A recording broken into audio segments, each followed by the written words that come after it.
Super Sports and Cook Cablevision of Syracuse presents Syracuse Lacrosse. Today's game is brought to you by the Sheridan University Inn and Conference Center, Syracuse's only AAA-rated four-diamond hotel. By Onondaga Sports Medicine and Rehabilitation Center, 4994 West Seneca Turnpike. By Brzee Chevytown and Truck City, Old Liverpool Road, Liverpool. And by Drumlin's Travel. They took thousands to the Sugar Bowl. Shouldn't they be taking you on your next business or pleasure trip?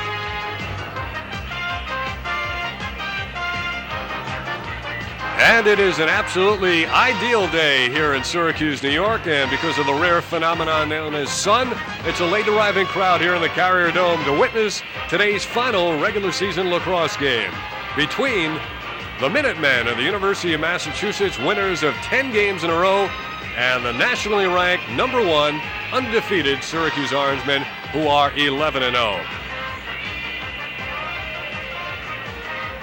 And hi again, everybody. Dave Cohen along with Dale Drypolcher. Yes, Syracuse has a chance to close out an undefeated season, but Dale, I don't think there's too much concern with that unless Syracuse can close out the entire year undefeated and win the national championship. That kind of makes a statement about Syracuse lacrosse. If they were undefeated and lost in the first round, people would be disappointed.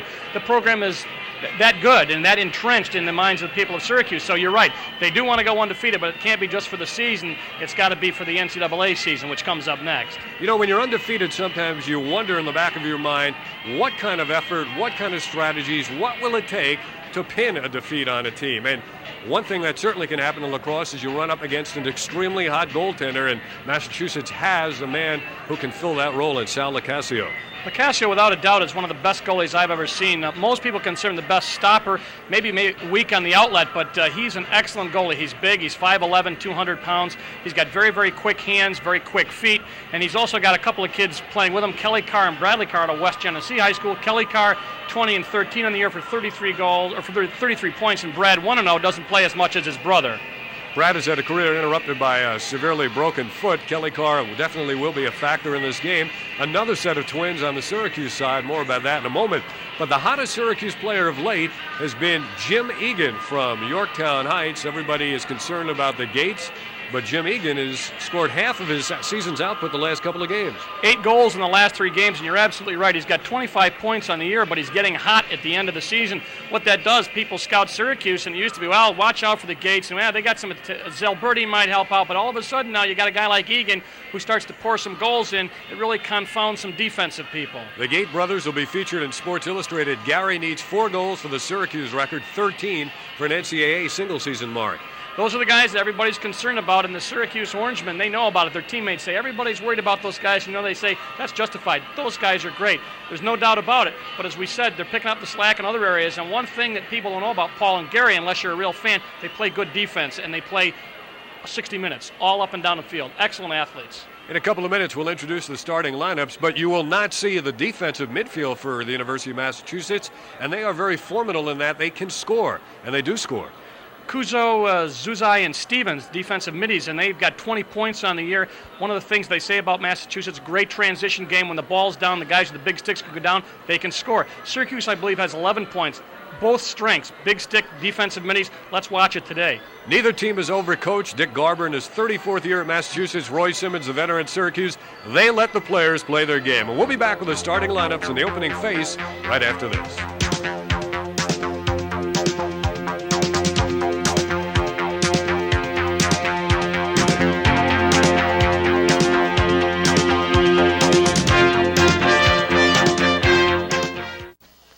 Starting on the attack for the University of Massachusetts, Scott Hiller out of Garden City, the leading goal scorer, 23 goals, 15 assists. Jim McAlevey out of Stewart Manor, 19 goals, 26 assists. Kelly Carr from West Genesee, 20 and 13. The midfield from Fairport, New York, Tim Soudan, 11 and 2. Greg Collins out of Longmeadow, Massachusetts, 9 and 2. James Bergen of Camillus, 6 and 5. The defense for the University of Massachusetts has Adam Rodell from Montclair, New Jersey. Tom Bonnet out of Wilton, Connecticut. And a Massachusetts native from Longmeadow, Matt Woods, playing on defense. The goalie for the University of Massachusetts, last year he was a third-team All-America, Sal LoCascio from Lindenhurst, New Jersey, 71% save rate, allowing 6.4 goals per game. He'll be facing the Syracuse attack of Jim Egan from Yorktown, 16 goals, 9 assists. John Zoberti, the nation's leading assist man from West Genesee, 16 and 38. And Greg Burns out of Jamesville DeWitt High School here in Syracuse. The midfield of Paul and Gary Gait, they've combined for 83 goals and 26 assists. Gary Gait closing in on the Syracuse and NCAA single-season records. Brad Ruse of Homer, 8 goals, no assists. On defense for Syracuse, Mark Stouffer out of Jamesville DeWitt, 18 ground balls. Jim McNamara, West Genesee, 20 ground balls. Pat McCabe from Elmont, 36 ground balls, 1 assist. And the goalie for Syracuse from Jamesville DeWitt, Matt Palem. He stopped 63% of his shots, allowed 7.7 a game. It won't be the biggest crowd of the year, but it will very definitely be one of the noisiest crowds. A large contingent of UMass fans, Minutemen and women who are here from Amherst, Massachusetts. They come to Syracuse on a gorgeous day and they have to spend it indoors. And they've brought their signs and sweatshirts and paraphernalia. As we get set for the start of the game, Syracuse and Massachusetts, with Roy Simmons, the veteran Syracuse coach in his 18th year at the helm of the Orangemen. He's won 163 lifetime games, lost 74. He's won close to 69% of his games. And there's Dick Garber, now in his 34th year, 277 lifetime wins. And we're getting set for the face now. Bill Durgel to face off for Syracuse, one of the best in the country, and Josh Schimmel for the University of Massachusetts. Glad you're with us, whether you're watching on New England Sports Network, Home Team Sports, or here in Central New York on Cable 13. Super Sports on the scene, and Paul Gait picks up the opening face. Now to brother Gary, man-to-man by Massachusetts. Gary going to the right hand and looking to carry even with a goal. Is being checked there by Stevens. He works for the shot. And he's knocked into the crease, a violation, and he'll give it over to Massachusetts. Good double team early. Kuzo went out to help Stevens, and into the crease went Mr. Gait, and that will give the ball to Massachusetts. They will have to clear it. Chris Kuzo wears number 27, spells his name C-U-O-Z-Z-O. Does not pronounce it like the old Minnesota Viking quarterback Gary Quazzo, Baltimore Colt quarterback. Father Joe Kuzo is the head coach at Ward Melville on Long Island, a perennial high school power. On the unforced error, it goes back to Syracuse. Just going to say, Dave, they looked for Tyler on the wing. They ran kind of a replacement. One of the guys came over, and Tyler started up on the wing, but the ball was way out in front of him. And as you said, an unforced error. Syracuse will get the ball on the turnover. You're looking at Pat McCabe, who's a freshman out of Elmont, New York, on Long Island. He'll give it up to Gary Gait, who will walk it in front of Kelly Carr. McAlevey, number 30, comes over. They may try to double him early. Yeah, I think they will. They had Egan open for a second, but now they're jockeying for position. Egan was open to the right. They may redirect it or go the long route. Oh, they go to McNamara on the near side. Jim McNamara, the defenseman, giving ground and dealing it back. Stouffer sends it back to Palem. They'll take a run at him. He can dodge like that. He dumps it up ahead to Gary Gait. He's tough to stop in the open field. Here he comes, Gary Gait. Held to his lowest goal-scoring output last game by Pennsylvania, only 1. John Zoberti. Zoberti up top to Gary Gait. Likes to go left. Now he comes back right off the pick by brother Paul. Ball in the right hand, switching back left. Uses the pick the other way. Now gives it up to Ruse. No, he holds on. Crowd roaring. The Massachusetts crowd roaring. Now we get a ward called against Gary Gait. Glenn Stevens is all over Gary Gait, and what happened was he had to stick up on the back, and Gary Gait pushed it off, and it was obvious to the official that it was a ward, and that's going to cost him. But that's the kind of defense he can expect to get. Watch, there, he's going to hold him right there. Now he hits him once, and you see he pushed right there. It was really obvious. And Stevens playing tight defense for UMass. And here comes UMass trying to come out of their own end. A defenseman, a big stick, carries it across, then he deals it off. That was Matt Woods. Markers down, a delayed call coming up against Syracuse as Carr works, knocked away from him by McCabe. He'll do that to you all game long. Egan was offside for Syracuse. 30 seconds. That'll be a 30-second penalty, so Syracuse will be man down for the first time with, what, a minute 41 left. gone, I should say, in the first quarter. Greg Collins comes on along with Tim Soudan for the extra man opportunity for Massachusetts. Also on is James Bergen. Here are the Minutemen going clockwise in the first EMO extra man opportunity of the game. McAlevey, now Bergen. Soudan dumping it even with the goal line. Back up top for the open shot by Bergen. He passes it in close. And the bouncing ball gathered in by Palem. At Palem now to Phil Schluter, the big stick. Schluter deflected that shot. It was he that got the stick up on it. Syracuse now poor pass. Scarmazzino overshot McCabe at midfield. It's picked up by Woods. Zilberti contends with him. And Zilberti does a good job forcing the turnover, and Syracuse has it in the UMass half of the field. Woods had a little trouble with that. Zilberti was on him, but they look a little sloppy. Apparently against Pennsylvania, we did not do that game. They had some problems at a little bit clearing the ball and having turnovers, but they got the ball back. Owens and Earl Hall are on. Here's Zilberti working against Woods. He feeds it up top to Hall. He shoots. He scores!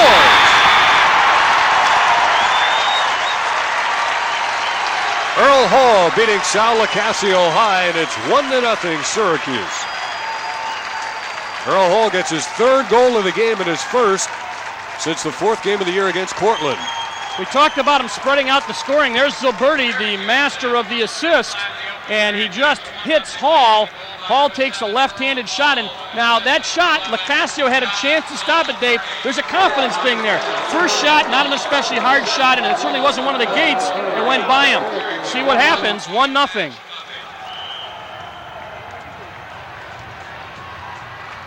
Earl Hall had gone scoreless for 7 straight games. Off the face, Syracuse sends it down to Palem. Now to Jim McNamara, switches to the right hand. Comes up basically uncontested. Spots Peter Allen coming off the bench. Allen on with Hall and Owens. Peter Allen looking left, dealing it to Burns. At the goal line, he heads outside. Now to Owens. Reversing. And going backwards again. Owens gets the step. He cranks. LoCascio down low to deflect it wide.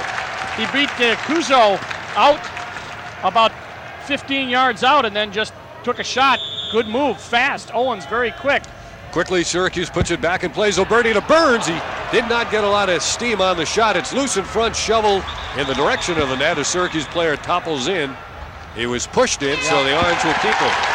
Pushed into the crease, that is. That's Zuzai was there, and also 22, Rodell doing some pushing, and LoCascio talking. People said before the game, LoCascio really loose, and that's nice to have your goalie loose. I think that's what you want to have. Now they send the Gates back on along with Roos, and this is Roos playing it now. Sending behind the net to Burns. Zilberti works back there as well. Roos trying to work one-on-one. Up top to Paul Gait, now to Roos. Roos gets the step, heading left, being guarded by Zusi. Roos coming back, swings it to Paul Gait. Paul Gait waltzing in, bounce shot, got the pipe, got the crossbar, and we'll get a whistle as somebody was in the crease. After the shot, it was Paul Gait. We've talked before about how that steel post pipe is goalie's best friend, and you'll see the pipe here as Gait worked for a left-handed shot in the upper right-hand corner. Left hand as you look at it, right hand as LoCascio sees it, as he beats Zuzai out there. And then there's the pop right there. I wanted to check that out. That was Kuzo that he beat. Avedon coming back is dumped to the turf. It's picked up by Patain. Ahead of the field, Zilberti, one-on-one, score!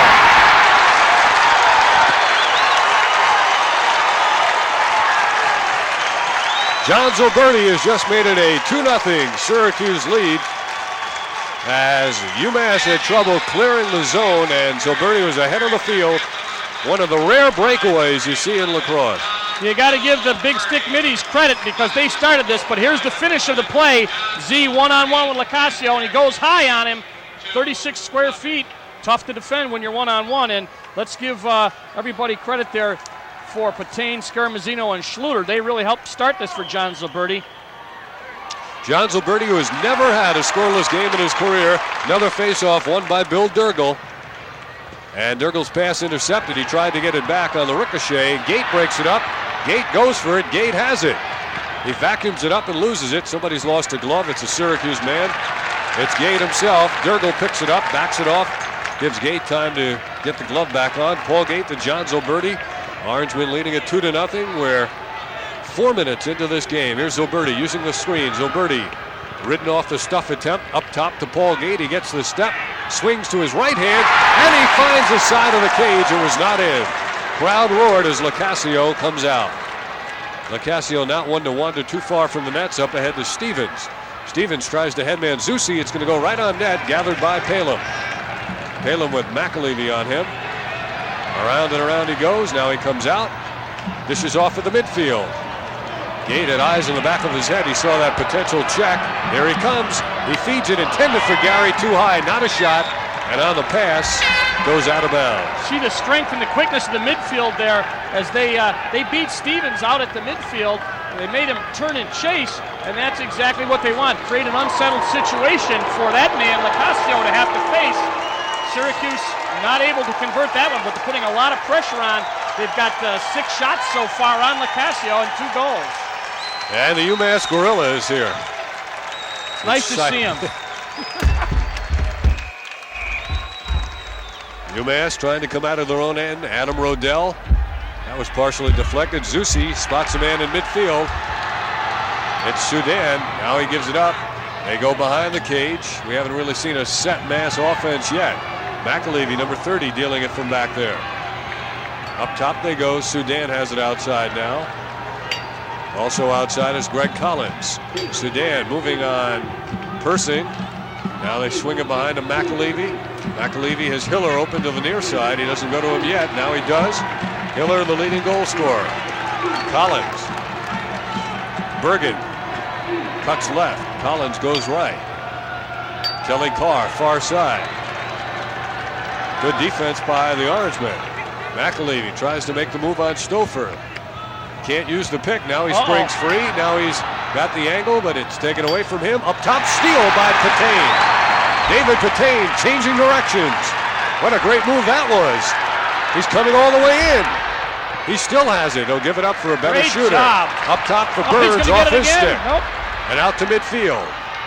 And it goes back to Patain. Yes, he does get it again. Quickly toward the box to Burns. Now Zoberti. Both teams will make changes. Zoberti feeds the crease. Shot. Save LoCascio. Ricochets out to Owens. Collins tries for it. It's kicked back and Woods scoops it up. He loses it, however. Massachusetts having trouble picking up ground balls. Woods overshoots LoCascio. And back there to play it is Tom Bonet. Now LoCascio.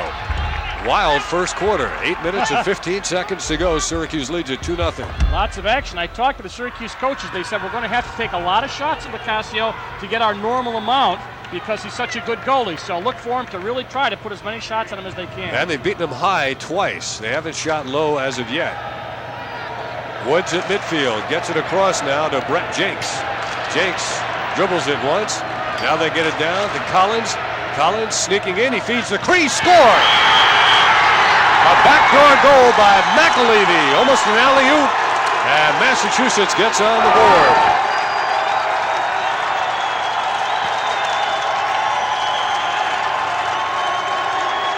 It is Syracuse 2 and Massachusetts 1. McAlevey was open on the right side as Matt Palem looked at it and says, somebody's going to have to pick him up. He was down there, got the pass unmolested. Was almost one-on-one, actually was one-on-one. He finally took a shot, but well after he got rid of the ball, they've taken 2 shots, 1 goal for UMass. That was the Lacrosse equivalent of the alley-oop. McAlevey camped out of the back door. Off the face, Gary to Paul Gait. He's got shooting room. Score!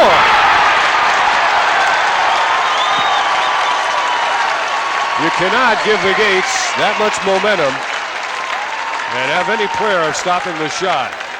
3-1 Syracuse as they answer back seconds after the Massachusetts goal. Well, that's what happens when you get the face-off, which is what Durgal's been doing at a 70% clip. He's 4-0 so far in this game. He's batting 1,000, but that's what starts it all off.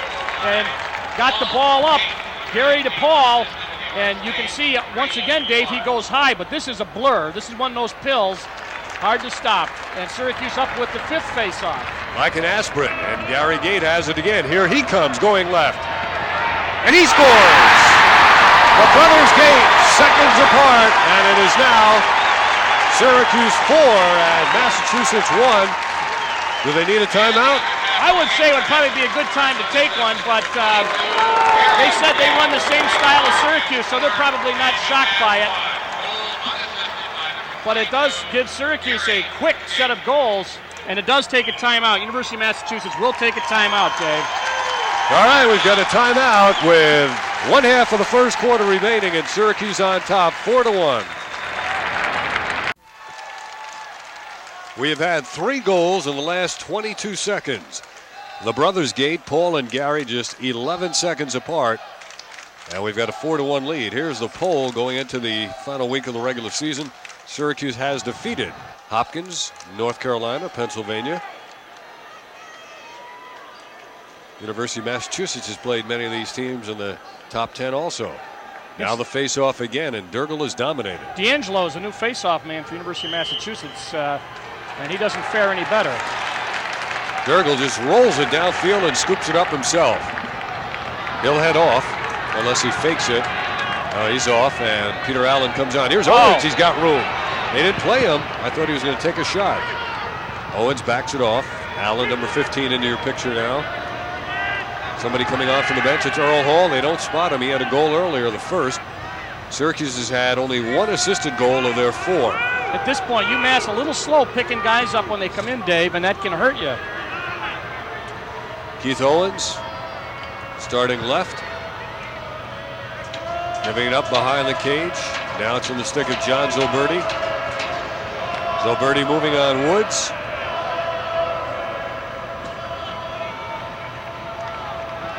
They're running a tight man-to-man defense, University of Massachusetts. Now they feed it back to the crease. Burns ran out of real estate. Owens making the move on Stevens, reversing, trying to go the other way for a quick shot. LoCascio down for the save. Zoberti gathers in the rebound.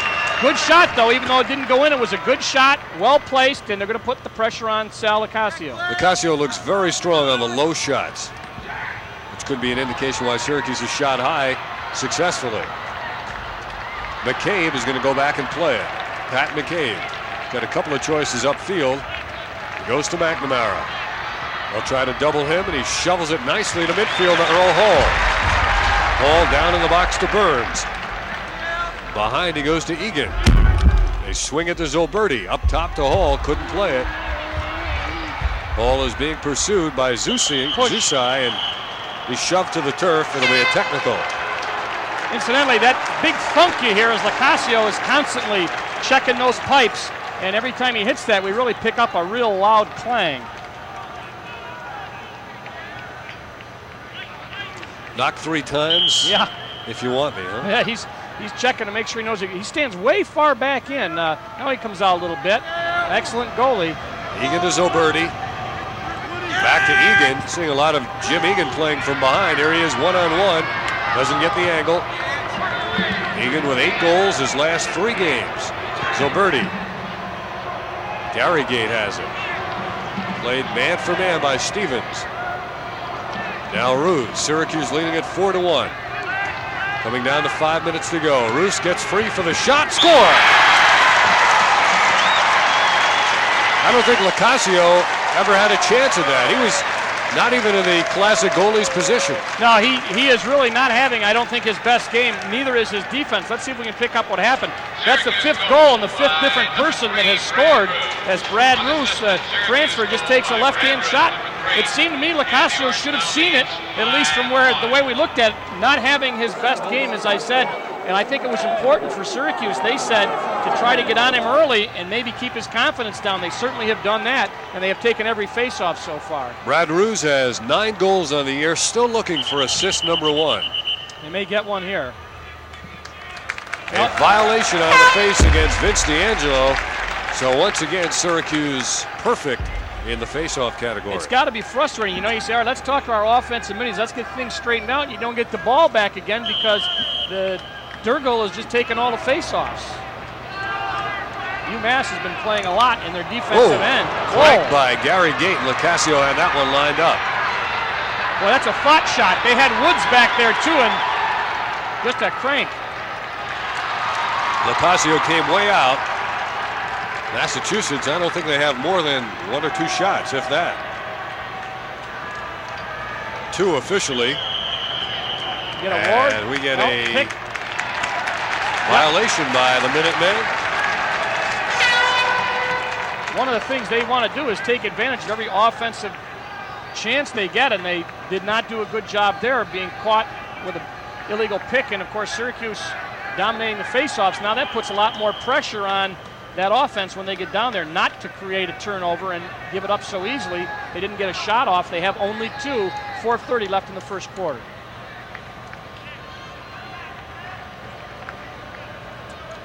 Matt Palin walking it up slowly. And they're going to try to take Garry Gait right at the midfield and let him, they're going to collapse on him if he gets the ball and force him to go elsewhere with it. Now McCabe will send crossfield to McNamara. There's Gait, and you can see the people on him. Hiller's there. Back to come get it is Roos, galloping outside the box and now in. Down even with a goal mouth to Burns. He gives it up. The move being made now by Jim Egan.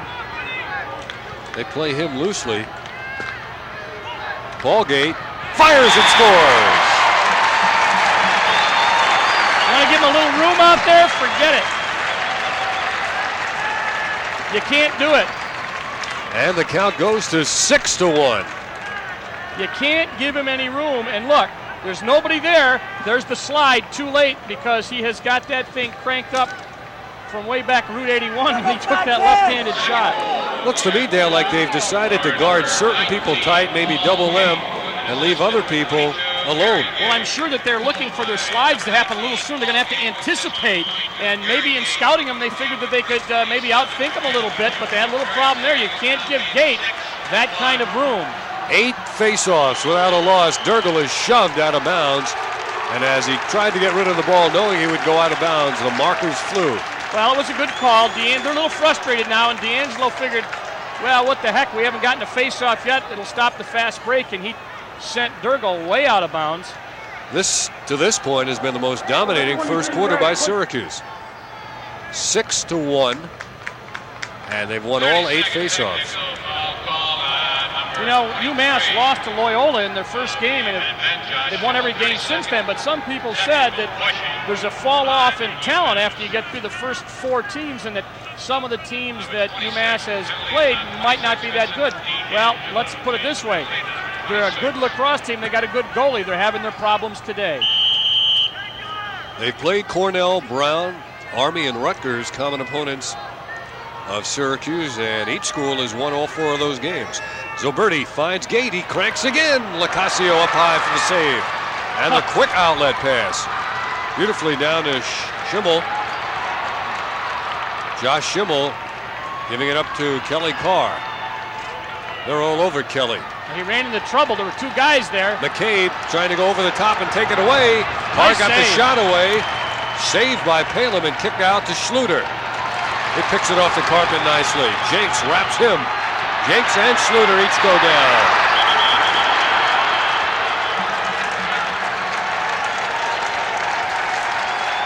Brett Jenks, Jr. out of Maplewood, New Jersey, taking down Phil Schluter's a happy man because he drew the penalty.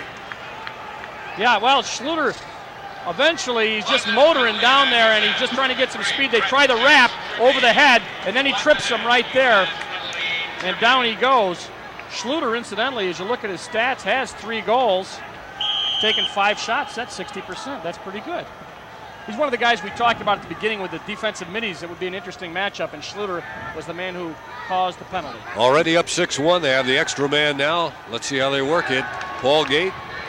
Paul Gait intended for Zoberti. It was intercepted in there, taken away by Eric Mensch.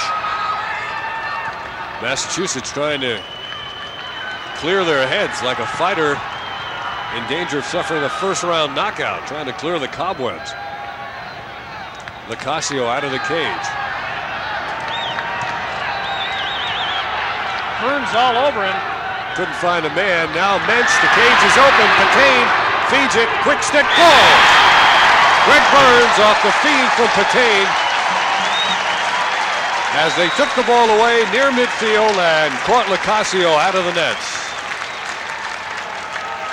Sal LoCascio has been busy. That is the 14th shot so far this quarter, the 7th goal, and they are really pinpoint passing, and they're letting him take those shots from 6-7 yards out.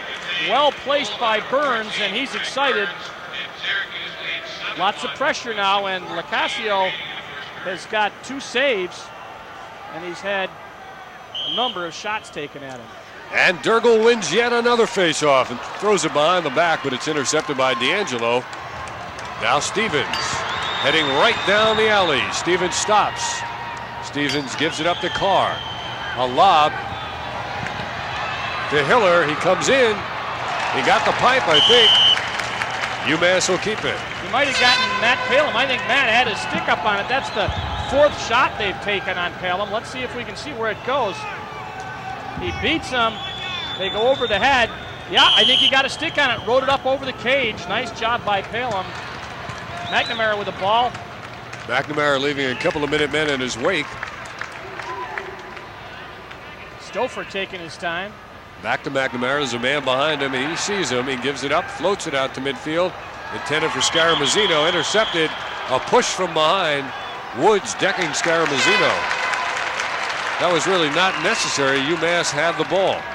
You know, just before that, I was going to mention how great the stick skills were on the Syracuse defensive middies, and they really didn't show it there, but there was a push. They get the ball anyway, but that's one of their strong points, being able to handle the stick. Scaramuzino and company, Patain and Schluter, great job so far today. Now Ricky Kramer is on, number 36. Syracuse is at scoring by Hall, Zoberti, Paul, and Gary Gait. Brad Ruse and Greg Burns. They lead at 7-1 with just over a minute to go in the first quarter. Rodney Dumpson cranked from outside. LoCascio never saw that one because his head didn't move until the ball was past it. They're really going to take their shots out, and that's shot 15. They're coming from left. every angle and off every stick out there. Can't key on any one player. So Birdie feeds. Burns didn't get good aluminum on it, or whatever they're making the sticks out of this week. They get it back, however, and here's Burns. Up to Kramer. Ricky ducks under, and they take it away from him. Owens is there for the steal. Vacuums it up. He's got Dumpson open. Tried to get it to him.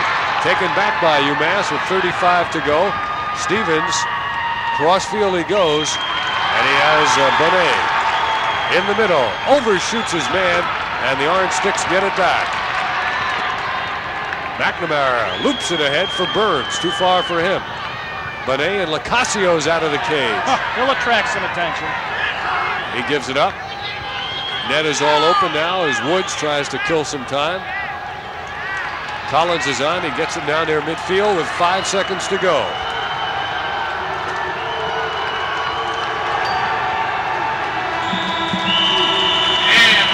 And the end of the first quarter, and a standing ovation for Syracuse as they lead Massachusetts 7-1.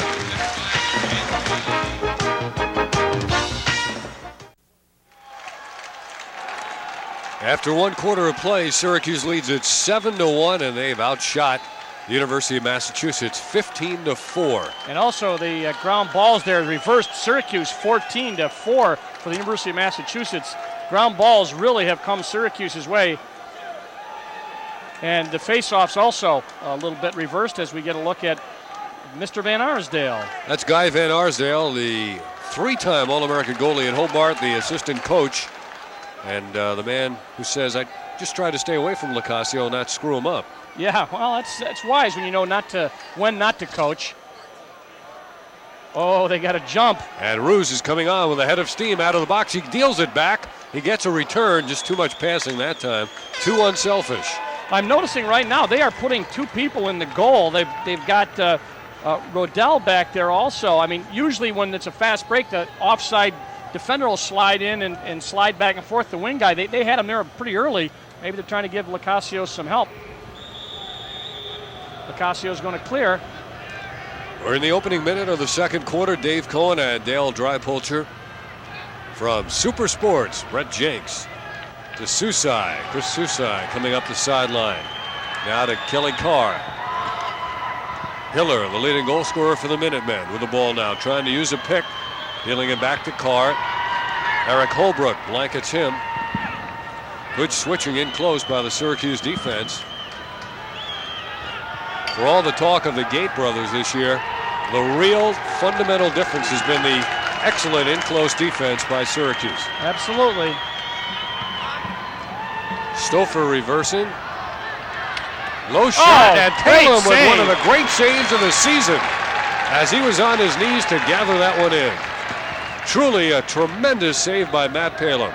That's as good as any I've seen all year. You know, he got the stick down, didn't go all the way down to his knees, but it was such a fast shot and so hard for him to track. He did just a super job of getting a hold of it, and there's going to be an illegal check. You saw the strength there of Gary Gait as he was pursuing the ground ball, and Massachusetts tried to check him high around the head. Well, I guess they're just going to call a push. Let's see if we might get a look at that save by Palin. That's McAlevey with the ball, yep. There he dumps it off, and there it goes out. That's the shot, and there's the save. He was not down until the ball bounced up. He saved the rebound. And as we return to live action, Paul Gait gets his third goal of the game. And the lead now goes to 8-1. Well, sometimes they score so quickly. Yep. You miss one here or there, but that save was definitely worth the second look. We apologize, but I'm sure you'll see more goals. Looks that way. There's Dick Garber.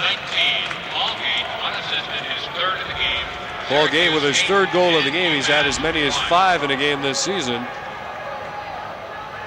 And that is his career high, 5 goals in a game against Hofstra earlier this year. 8-1 Syracuse. Here's Paul Gait against Stevens. Tremendous balance and strength and speed and agility. You name it, he's got it.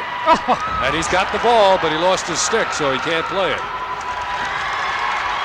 But he comes back, loses his stick again, separates Soudan from the ball. Zoberti going up high for the steal. Behind the back feed. Would have been a beauty, but there was a man there from Massachusetts to play it. Zoberti in pursuit. This team is hungry. Talk about ground balls. They pick up 3 right there in about 10 seconds. Flag is down. Paul Gait, Gary Gait has it. Gary may try to go one-on-one now in this delayed penalty. He's working against Stevens. Let's see if he'll try to stuff it in, sacrifice his body. Well, they're going to clear a little bit. Here he comes. Oh, off the chest of LoCascio. And now they'll stop the play for the penalty. It'll be a slash. Penalties have not been a factor in the scoring at all for Syracuse. See, they pick up the flag. He just tries to one-arm wrap around and place it, being guarded by Stevens, and then you see the one-hand shot and LoCascio out, but now LoCascio is going to be man up, and that is the third opportunity for Syracuse. Well, we did speculate correctly that with the delayed call coming, Gary Gait would work one-on-one. He's got 1 goal in the game. Paul has 3. Here's Burns and Egan and Zoberti, intended for Paul Gait, off his stick at midfield. Back onside. Somebody stepped across. Offsides is the call. Syracuse gets it. There'll be 2 men. Well, no, let's see if I don't know where the possession was. So it will not be time served. It will, however, give Syracuse the ball. And they call Hiller being offside. Paul Gait now to Greg Burns. 8-1 Syracuse. 12 minutes to go in the first half.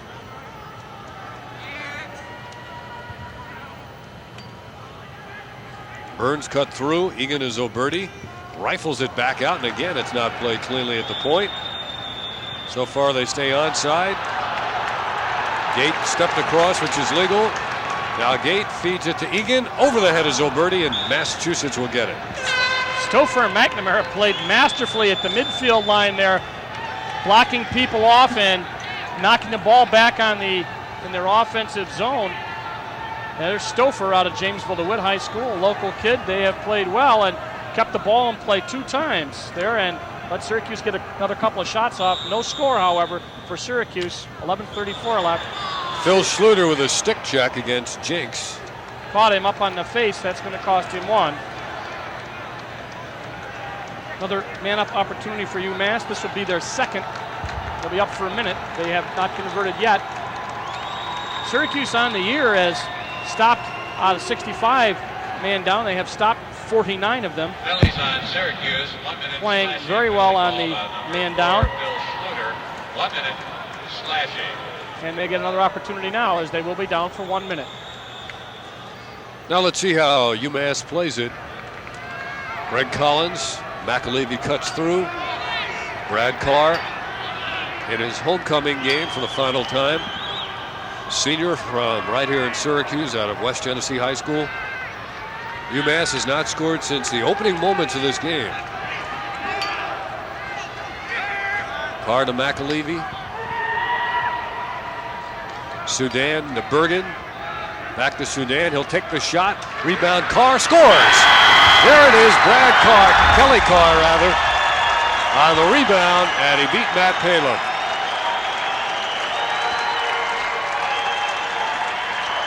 Palin stopped the initial shot. Rebound was out. We'll see. There's the feed. This is a man up now for Mass. Shot. There it is. Chest save. Ball bounces out. Carr right where he should be, and he fires it before Palin gets back in position. And Kelly Carr picks up another goal for UMass. 8-2 now. 11 minutes left. 21st goal of the year for Kelly Carr, beating Matt Palin. I'm sure they're good friends and former rivals.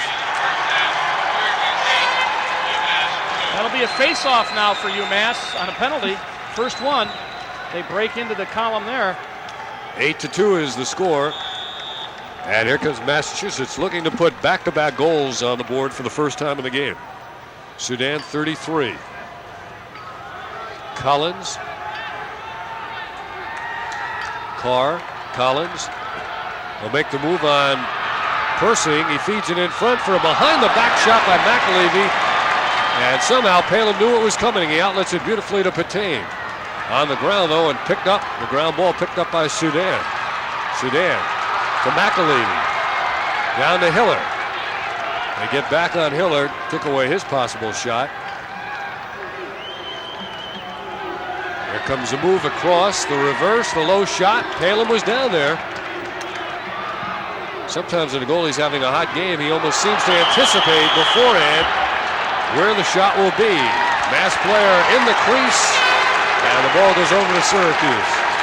He got clobbered, but he was turning, and when you turn, then you leave yourself open to a shot, and that's exactly what happened as I believe Hiller turned and got hit from behind into the crease. But Palin had a nice save there. He is looking very good today. You get that sense when Palin's having a hot game, he's almost down before the shot is down. He's up high before the shot is up. That anticipation, and boy, he has just been doing it today. Right now, they're going to have a clearing opportunity. They're going to let him walk up a little bit, and they send out McAlevey to go after him. There he goes. They have not really contested Syracuse in transition. They haven't applied a full field ride. Eric Holbrook looking to give it up. He doesn't do it very well. Brook Chase in pursuit. Holbrook throws his body in there. Roos comes up with a loose ball. Holbrook back onside. It releases Gary Gait. Here he comes. Look out. Makes the fake. He shoots. Save LoCascio. The shot was wide. The outlet to Carr. Kelly Carr on Stouffer. The crowd heats up. He beats him. He shoots, and there's Palin down again for the save. Transition lacrosse, the other way we go. Here comes Gary Gait again with Brook Chase on his left. The crowd wants Gait to fire.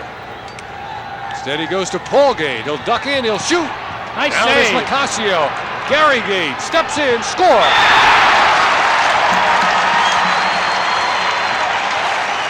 LoCascio is saying, what do I have to do? I made the first save. Then it went back to Gary Gait, his second goal of the game. And his 55th of the year. It is now 9-2. Well, he just takes that left-hand shot. There's the save. Nice save by LoCascio, but that rebound can kill you, Sal, and he knows it. And Gary Gait now comes in and hits him on the short side. You saw him jump and try to bring the stick over to the left, but he couldn't do it quickly enough. That's why he's a good goalie, but they're putting the pressure on. Again, they score high on LoCascio, and again, Durgel wins the face. Syracuse quick sticks it back, and that's off the pipe. On the shot by Zoberti, the Orange keep it. Syracuse twice as many shots in the game, 20-10. At this point, But one of the things that's interesting, they're even in this second quarter on shots. So Mass coming back and maybe shaking off those butterflies they had, not so sluggish offensively.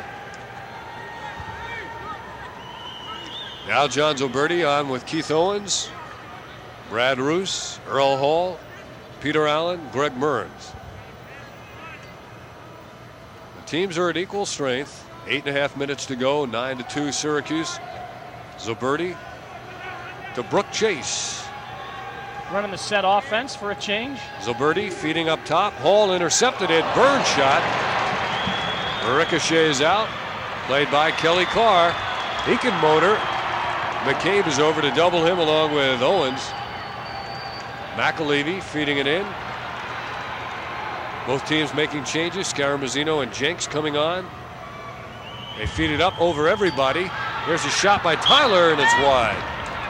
Not a bad shot. He wanted to get it off quickly. They didn't get him, but they had backup, so a really nice shot. You see the shots on goal. At this point, there was a wider disparity, as I said. UMass coming out of their lethargy offensively in the second quarter. Now the ball is thrown out to Tyler. He tried to spin before he caught it. Schluter's there on the ground. He picks it up, gets it over momentarily to Burns. Schluter's in pursuit. Burns picks it up, spins down, loses the ball to Tyler, and the call.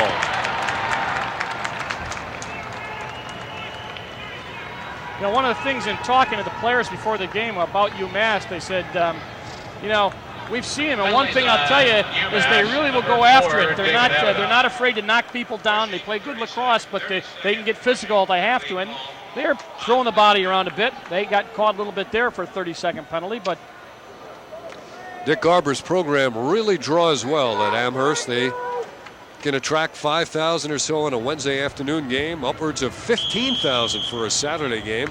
It's a real event up there. They drew 13 when Syracuse played there last year. 7.5 to go. Paul Gait, Greg Burns. Jim Egan and John Zoberti. Quick stick, shot, saved by LoCascio against Gary Gait. Now Massachusetts doing a better job of transitioning. Schimmel. Look at the midfield and Hiller defense. gets a hit from Allen. Those guys playing good defense. Syracuse, Eric Holbrook down there, Stouffer out there.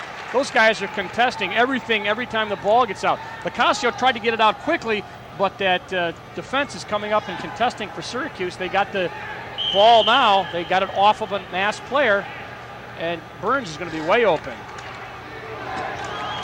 Get him across as they were man down. Now they're evened up. Schimmel took a run at Burns from behind, and he just got wind of it late. Now John Zoberti feeds the crease. They've had trouble handling John's passes from behind all game. Burns slowly against Schimmel. Into the right corner.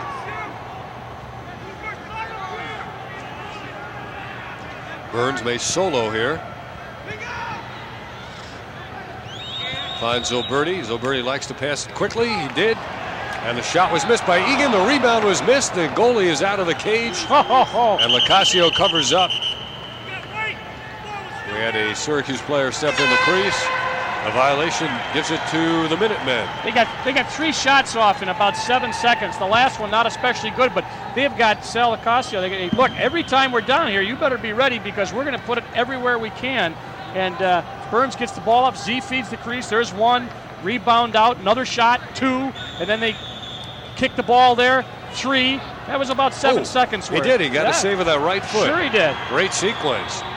Nice job, guys. Now against most teams, one of those saves, and LoCascio could breathe. You saw him gasping for air in that sequence. In close. Collapsing defense took away the opportunity. Patain. Nifty stick work by David Patain. But regained by Massachusetts. Here's Benet. And he gives it up now to Jenks. Jenks makes the move on Persing. And he scores!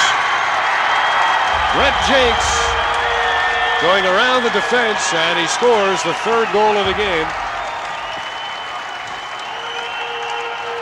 That may well be the 1st goal of the year for Brett Jenks. Jenks just moves and beats Persing out and then just takes a left-handed shot. Just a sweep right in front of the cage going from right to left as Matt Palin watched him, and He gets the third for UMass. 5:57 left. A junior out of Maplewood, New Jersey gets his first goal of the year. Now Bill Durgel wins another face. McCabe with room now to Holbrook. 9-3 is the score. We're under 6 minutes to go in the half. Burns has it. Allen coming on. Ricky Kramer's in the picture. Now we get a whistle and a timeout or a violation. And offsides? Offsides. That'll just shift over now. Loss of possession for Syracuse. No flag was thrown. No, when you've got the ball like that in the offensive half and you're the team, then they just blow the whistle. No flag down. And that's Jake Kern, our official on the field in the box. They'll have to clear it. Tim Soudan goes around Scaramuzino, has him wrapped up, no call, much to the consternation of the UMass bench. Soudan, excellent change of direction move. Massachusetts looking much better here in the second quarter. I think they've settled down a lot, as I said. One of their big problems, other than faceoffs, was offense that was sluggish. Soudan galloped by Scaramuzino and Palin down to make the save. The Orangemen really being forced to use their legs. Here comes Schluter. Schluter all the way, and he scores! Phil Schluter gets his third goal of the year. 6 shots. Make it his fourth goal of the year. That's right, 6 shots, 4 goals. And they really were putting the pressure on Schluter, but he's going to say, this is all I can do. I had to take the shot. Not like you have to worry about a defensive midi, big stick guy taking a shot. They're trying to check him. There's a wrap check by Stevens, doesn't go. He takes one on the neck, and now LoCascio comes out, but he goes to short side and beats him. Schluter, as you said, picks up his 4th goal. First today. Dale, that was some kind of effort. He took that shot right around the neck.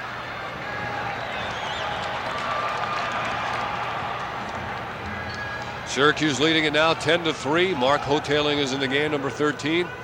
Giving it up to Keith Owens. Kramer is on as well. You mentioned Hoteling and Kramer. One of the things we talk about when you talk Syracuse lacrosse is the depth, Dave, and how quick they get in a game. There's 4:40 left in the first half, and he uses sometimes 25, 30 guys a game. Peter Allen will make the move. They leave him an avenue, and he took a good shot on LoCascio. LoCascio talking to his defense saying, why didn't anybody slide? Why didn't anybody take away the angle? Yeah, he's going to say, I got to get some help, guys. I'm a good goalie, but I can't do it by myself, and you got to pick him up. At least get stick on stick with him. Kramer spins on Zusai. Good job. Good job by the Minuteman defender. And he's forced to give it up to Owens. 4 minutes to go. First half. Egan. Hoteling. The cutter through is Owens. Hoteling gives it up to Kramer. Outside, there's Keith Owens. Starts to move on Stevens. Tries to reverse. Low shot. Somehow it ended up in the stick of Burns behind. 3:45 to go. Burns back to Owens. Like a motion offense now. Kramer pops out.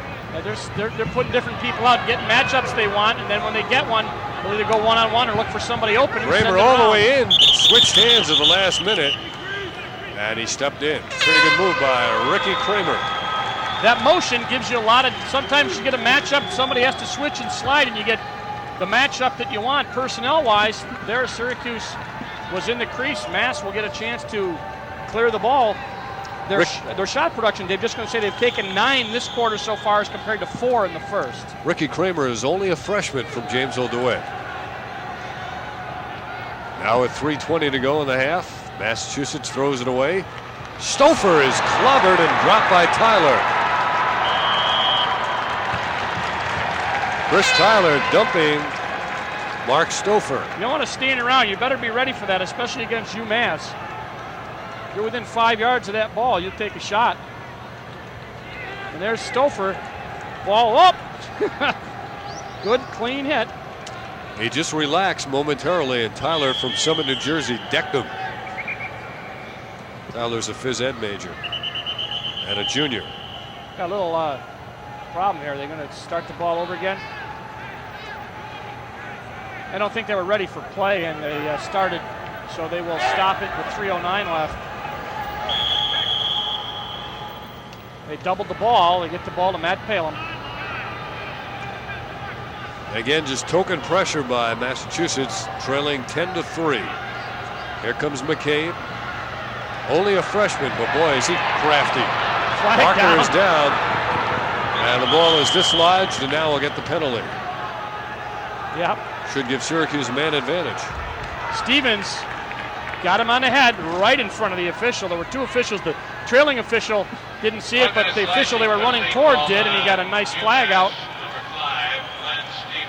So Stevens will be down for a minute, and Syracuse will get their 5th man-up opportunity. They've converted on 1. And they send the Gait brothers back on. Paul Gait has had 3 goals. Gary has had 2. Gary Gait 1 shy of Tom Corey's all-time single-season record, 56. Mensch giving ground. They spot a man open, Panay, and it's over his heads and into the bench. So the Orange get it back with a man advantage.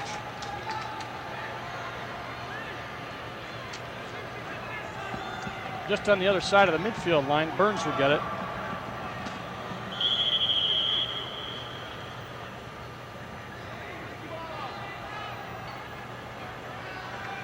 Slow it down just a little bit. It's a man up, but Syracuse content to work it around. So Birdie from behind likes to feed the ball quickly, gets it up top. Here's the shot and the score. Paul Gait, number 4.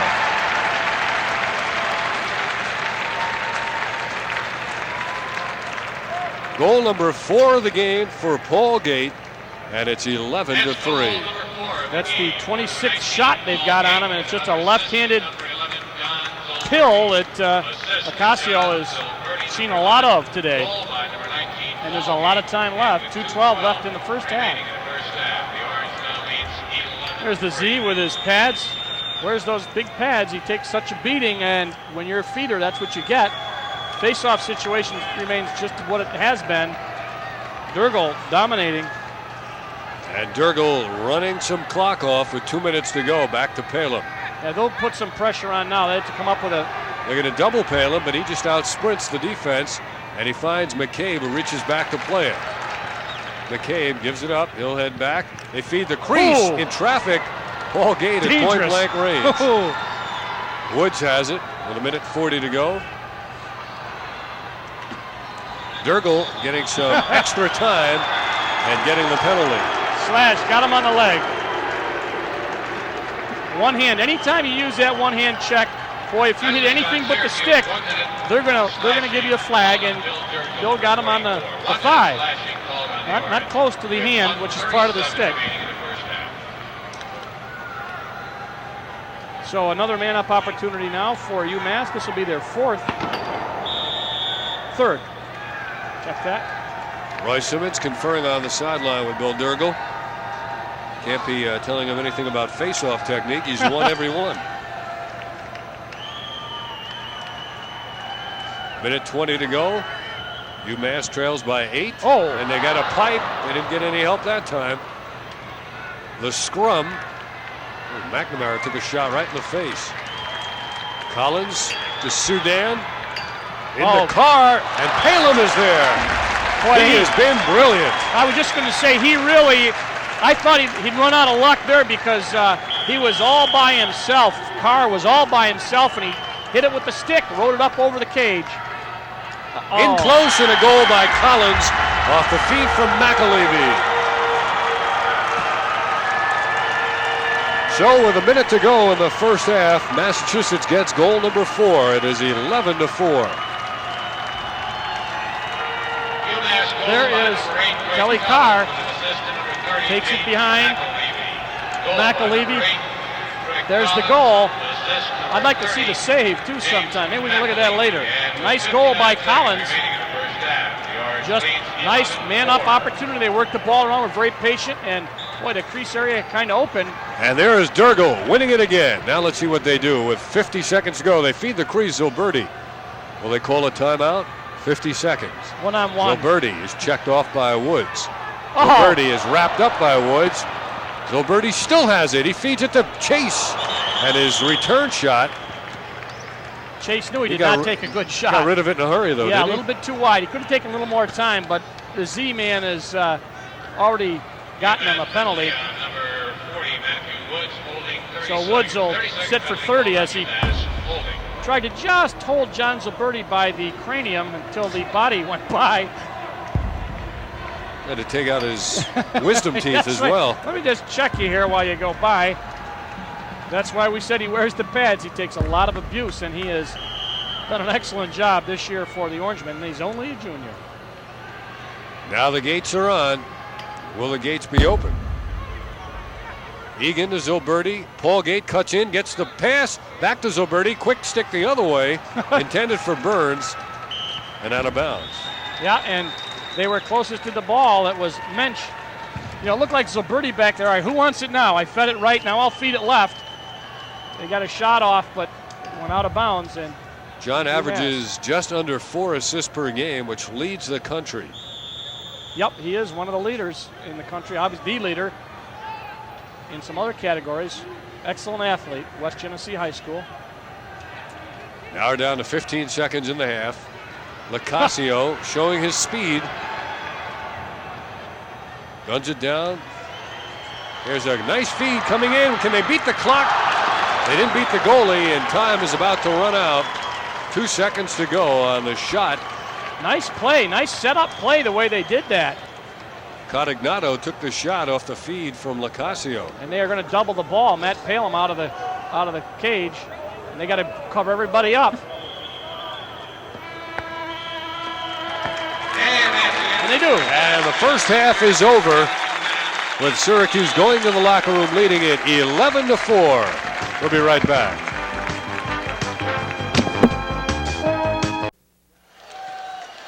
Third quarter is set to begin. Dave Cohen, Dale Drypulcher in the Carrier Dome. Bill Durgel winning yet another faceoff, and he's back to pick it up. Flips it back to Matt Palem. And Palem wails it way downfield, and he hits his man McCabe. McCabe flipping it to Paul Gait in the slot. To Gary Gait, rifle shot. LoCascio ever so coolly plucked it right in, just off his hip pocket. Back the other way, Soudan checked away by McCabe from behind. Here comes Palem out of the nets. Oh, we're going to get a call. Going to get a pick call. It'll stay Massachusetts, and that's really gotten them off to a pretty good start. Saved by LoCascio, and now a penalty gives them the ball back. And if you look at the ground balls, that is one of the bigger stats. Syracuse picked up 22-8. That's almost 3-1. They were all over the ball. Face-offs obviously important. Durgel's taken on all comers. Lost one, and it was on a penalty. Syracuse out shooting UMass, and the Minutemen got the bulk of their shots in that second quarter. Yeah, I think they woke up a little bit in that second quarter. And LoCascio, I think, settled down. They got to him early in that first period, and I think that, as we said, starting with a nice save to start off this third quarter might pick them up. David Avedon seeing more action here as we begin the third quarter. Avedon, number 4. Pick set behind. Here's the move by Kelly Carr. Spins free, and he beats Palem. One of the very few times Pat McCabe lost his man, and Kelly Carr, the hometown product, gets his second goal of the game. People will tell you that the first goal after halftime is the most important, and it goes to Kelly Carr and the University of Massachusetts Minutemen. And you're right, McCabe beaten. He goes around as just an inside dodge, inside roll, and Matt Palem had really no chance to stop that. Scaramuzzino took him down from behind like a clip, former high school teammates. Durgel up with another. Durgel has not lost a face in the game. The one face Massachusetts got via the penalty. Paul Gait now, UMass down 11-5. They stick it away from Paul Gait. Nice check. Good check there by Chris Cuso. And the Minutemen playing with a little more resolve here. Syracuse owns the ball, however. You know, they have not played in the Dome before. I think the last time they're here, they played on Coyne Field. That is kind of an adjustment. You know, I really think it's a tough thing. They took them a little while to wake up, I think. They don't have a turf field even to practice on at University of Massachusetts, but they won their last 2 games at BC and at Rutgers on the artificial surfaces. There's Jim Egan, 8 goals the last 3 games, but none in this game. Paul Gait to Brad Roos. Oh, boy. Roos carrying it in, switching hands, deflected away. Can they get it and keep it in bounds? It was a shot, so it didn't matter. Right on it, but they were on Roos. Roos had him beaten, took a shot, but he had to take something off it. 11-5 is the score. Good fake by Garry Gait. He cranks, and LoCascio saves him high. And the rebound is put in. As LoCascio is tied up with Garry Gait, the rebound kicked out and was put in. Greg Burns gets the goal. For Burns, his second of the game, it's now 12-5. LoCascio was out and did get tangled up with Garry Gait. There, watch the move by Gait. There he moves and he goes by Stevens. There's the shot. Now the rebound is out. No interference. And there he is. And you know what? It was great. Gait just stayed there, held his stick up, said, I'm not interfering with anybody. I'm letting him move. I'm not going to hold him.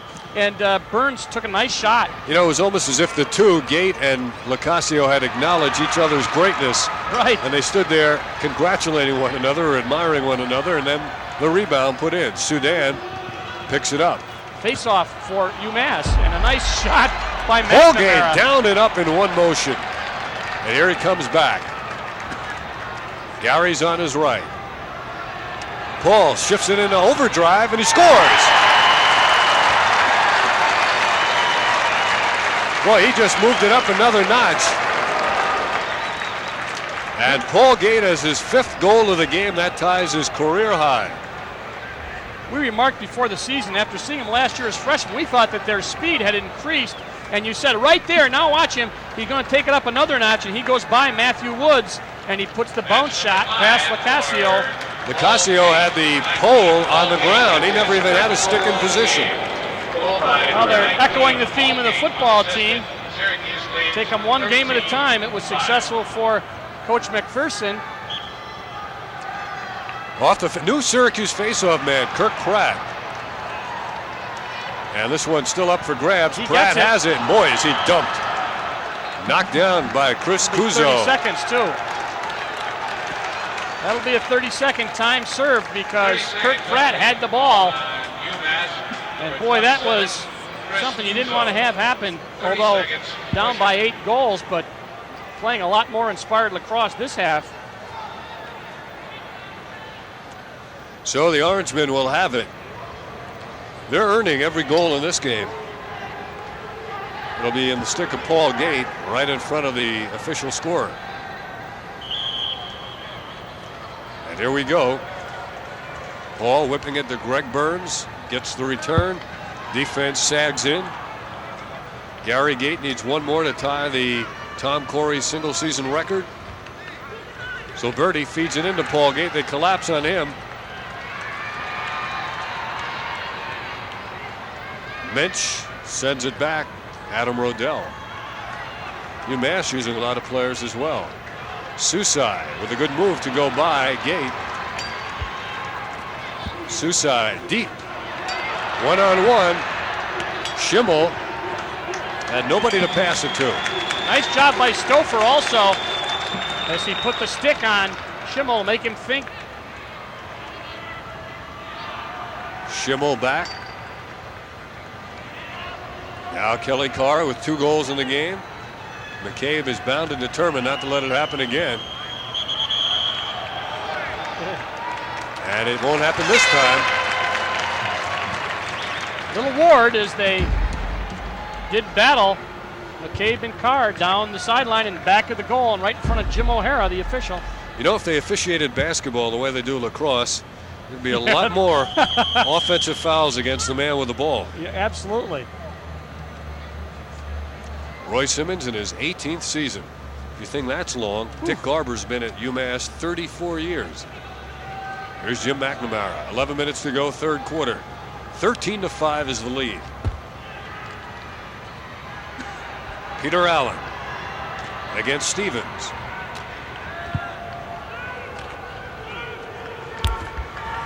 Greg Burns with Egan behind, and now Zilberti occupies that position. And he gets the ball. the Z-Man on the move. Now they're going to double him.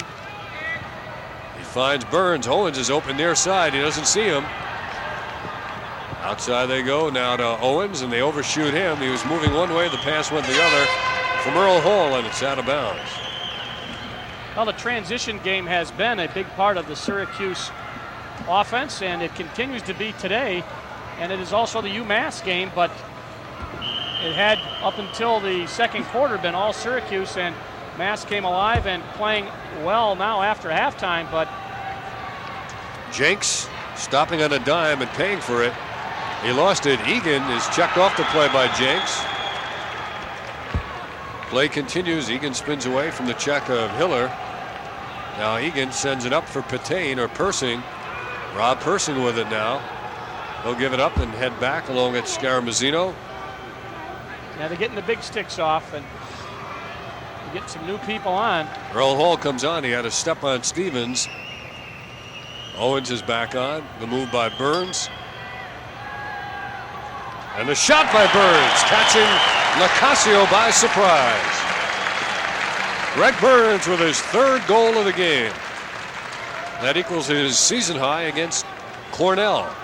Burns having, I thought earlier in the year, a little trouble adjusting to what they wanted him to do offensively, but he has come on very, very strong the second half of the season, especially the last 2 or 3 games, and obviously having a great game today. And watch what he does. It's just a nice little move there to Tyler, and Tyler's checking him, and he just kind of lulls him to sleep, and he doesn't really have to cock the arm. He just kind of delivered the ball. Nice shot by Burns, his third goal. That ties his career high with 3 goals in the game. Here comes Keith Owens in a 14-5 contest. Owens sends it back, shot, and it's just wide. Syracuse will keep it. Looks like Rodney Dumpson took that shot. He's 0 for 2 now. Nice look at Bill Durgle as he heads off.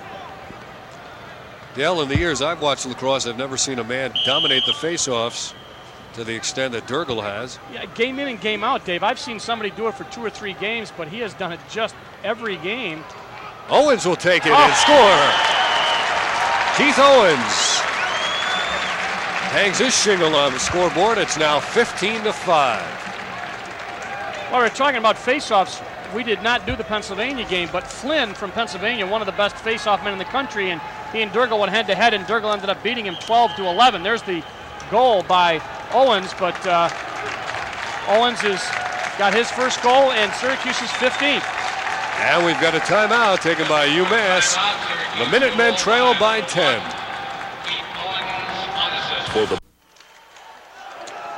Syracuse leading the University of Massachusetts by 10 in the final regular season game for both teams.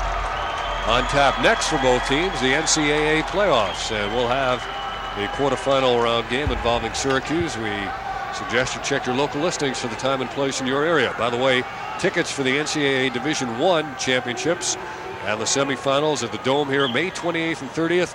They're on sale at the Carrier Dome ticket office. Advance sale tickets for the 2-day event, priced at $18. Single session tickets will be available on May 28th, and they will be priced a little bit higher than that. So save by buying in advance. While we were talking about that, they decided to reface the ball. I think they had simultaneous technical calls, and they're just going to reface the ball. Soudan and Durgle. Soudan had the better of him there for a minute until the penalties came along, but 21-1.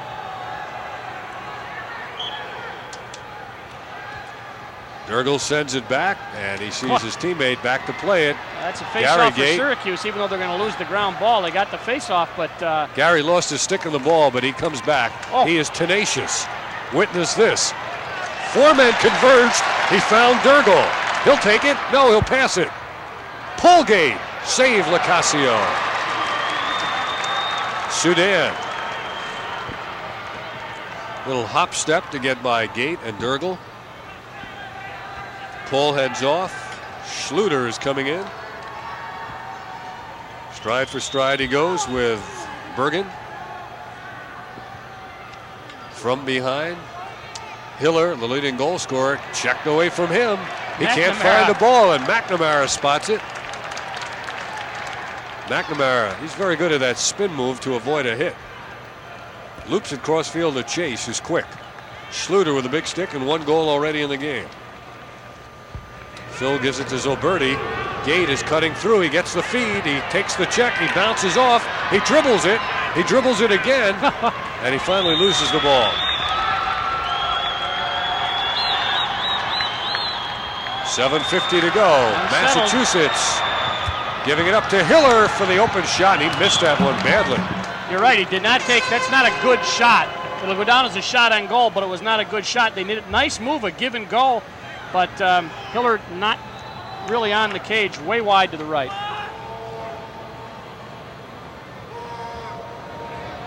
Now they're going to double team behind Matt Balaam out of the cage. They do a little artificial and it works surface. Because Kelly Carr can't handle it, and the Orange get it back.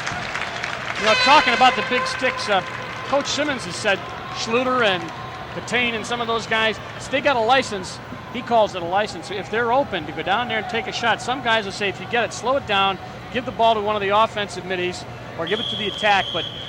And I think it works very well, and they are always looking for the goal. Keith Owens using his foot speed to get by Carr, and he carries it into the box now. Makes the stutter step on Zusai. He'll swing it to Zoberti, open to the near side. He quickly puts it in the stick of Allen. His shot is saved. Poke checked out of there and regained by Chase. Chase to Zoberti. He loops it over the defense to Egan. Well, their stick work is amazing, and Zoberti knows where everybody is. Really a classic scene of how to play lacrosse. Owens to Egan. It's beyond him, but Zoberti's there to get it. Now Burns having a great game.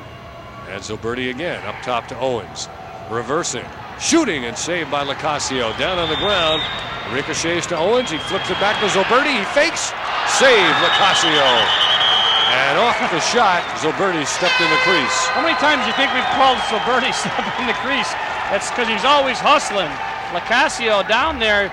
Nice job. They are taking some point-blank shots at him. They're up to 37 shots, Syracuse is.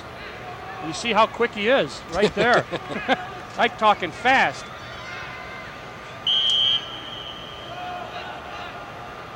(15-11) in saves. Collins is up ahead now to McAlevey. He had the first goal of the game for Massachusetts. They trail it 15-5. McAlevey reversing now. They've had only 1 goal in this third quarter, has Massachusetts. They've had 2 shots at this quarter. Syracuse has had 10. Collins against Persing. Feeds the crease, and a nice goal by Hiller, the leading goal scorer, as they suck Palin out of the nets, and then he beat him. They worked it nicely.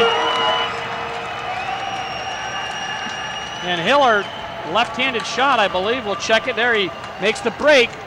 And they slide over too late, and Matt went to his left, but he's got about 24 square feet to his right. He had 12 covered, but very difficult one-on-one. Hiller picks up the 6th goal for University of Massachusetts. And his 24th on the season.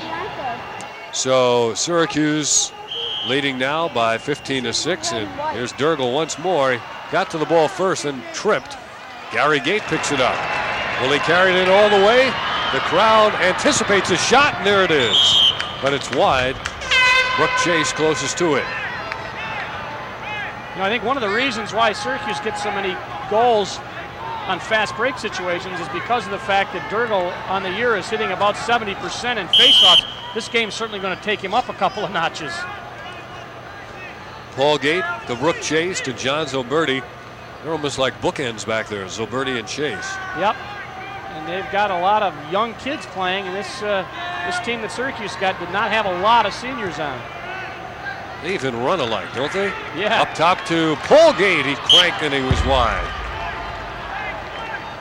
You know, I see that knee taped, Paul Gait's knee taped. I talked to him before the game. He said, I said, does it bother? He said, no, only if they put one of those stupid pads on it. It might slow me down. I see one of those pads on there. I don't see him slowing down at all. It's a strange-looking pad. Yeah. Sticking out, looks like a can taped to his knee. He didn't show any lack of speed as he went the length of the field earlier this quarter. Zoberti Spots Ruse up top, avoids the check. He'll shoot. Oh. He got the spike. And the rebound's out to Paul Gait. Gait will shield the defender as the ball goes out of bounds and stays at Syracuse's possession. Here it is. He's got blood running down the right knee, and he's got the other one taped up. That's no pad. Yeah. That's something extra. I'm sure it's legal. Ruse with a good shift. Same move he did the last time. Paul Gait tried to get it, but instead it's UMass. Nice check by Stevens. Ruse.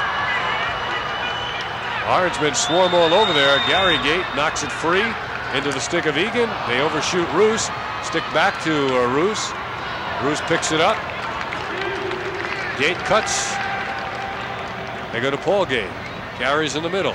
Gary gets it like a postman. Oh, and a shot, and LoCascio held his ground.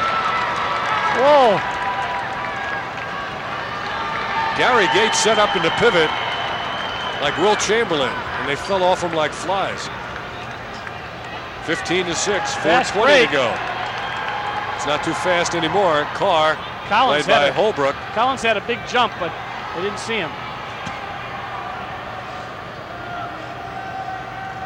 Hiller gets it. Heads back. McNamara's on him. McNamara pushing him. Hiller reverses and goes to a weak left-handed shot. Flag down hold, 30 for Syracuse. So they'll be man down.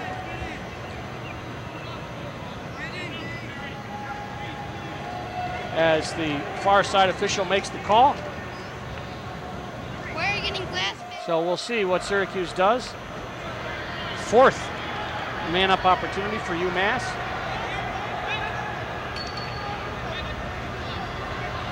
They've converted on 2, I believe. Yep, 2 of 4. Or actually 2 of 3, this is the 4th.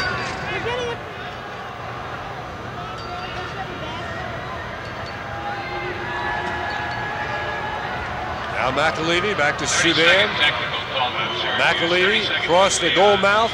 Hiller's shot is low, and McAlevey closest to it. UMass keeps it with 3:42 to go in the third quarter. They feed the crease for a quick stick goal by Collins. So the man up successful now. 3 out of 4 times for the University of Massachusetts. And they will see if they can't get the crowd back into it. An 8-goal difference. There's the shot. There's the quick stick. And Collins right there. And McAlevey got the ball to him. And for only the second time in this game, Massachusetts puts back-to-back scores on the board. They trail it now 15-7. It was a 2-1 game. Syracuse scored the next 6 to make it an 8-1 game. 11-4 at the half, and now it's 15-7. Mensch with it. Good Giving defense. it up deep in his own end to LoCascio is obviously out of the nets. LoCascio loops it back there as Syracuse relaxes pressure. Soudan with a good spin on Patain. Down deep in the box behind McAlevey. Played by Holbrook. Nice Checked check. it away. Paul Gait seeing action in the game now. Number 11 with it. Gait moving on Holbrook. Holbrook gives him a well-timed push. They feed the crease. And McNamara comes out of there with it with 2:45 to go in the third. McNamara to the near side for McCabe. Pat McCabe goes low with the stick, protects the ball, gives it up to Scaramazzino. Scaramazzino, beautiful lead to Patain, and he just missed high. He's a guy with one of those licenses I talked about. When you got the shot, Coach Simmons says take it, and that was Patain with the big stick. Just missed high. They worked the ball around beautifully. Well, we talked at the beginning of the game that both teams had great big stick middies, and Syracuse showed you theirs right there as they passed the ball all the way down the field and got a shot up. A good shot, too. Didn't go in, but Syracuse will now have the opportunity to go on offense again. Running a 2-2-2, offset a little bit to the lower part of the screen. Had Patain scored, he would have been the 26th different Syracuse player to score this year. I don't think he'll get another opportunity quite like that. Egan. Allen wide. Zilberti rebound. Minute 55 to go, third quarter. Zilberti looking to see who I can find for an assist. If they don't grab it, instead he takes the shot himself, and he scores. However, Zilberti went down. He may have injured a hamstring. Zilberti may have injured a hamstring. He definitely has. And he's going to hobble off. This is the kind of injury that can linger. This is the kind of injury that can come back and cause you problems. Well, he goes around. They slide off on him, but he beats two people, and then he beats LoCascio high. He's 2-2, 2 goals and 2 assists. But as you said, he's going to take a rest as that muscle appears to be tightened up. I think one of the reasons why he wears those long shorts to try to keep that warm.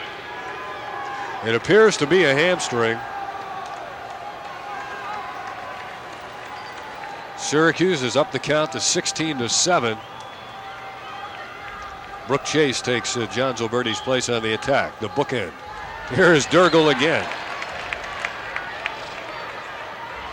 Durgel is so much quicker this year, finding Paul Gait. Beautiful change of pace as he faked the shot and he found Brooke Chase. Well, they can score fast and they can score in bunches, and you see the reason why. You're right, Dave. He took something off that pass. It was perfect, and LoCascio just getting his fill. Watch takes it off, fakes the shot, and then gets Chase, and Chase coming right around from behind, and nobody picked him up. The old change of pace to Brooke Chase. Yeah. And Chase has goal number 1. It's now again a 10-goal lead, 17-7. And there's the man who took Zilberti's spot, getting the goal. 18 shots for Syracuse in the third period. And we've got 5 now for the University of Massachusetts, which tells a story in and of itself. Let's see who gets this one. All right.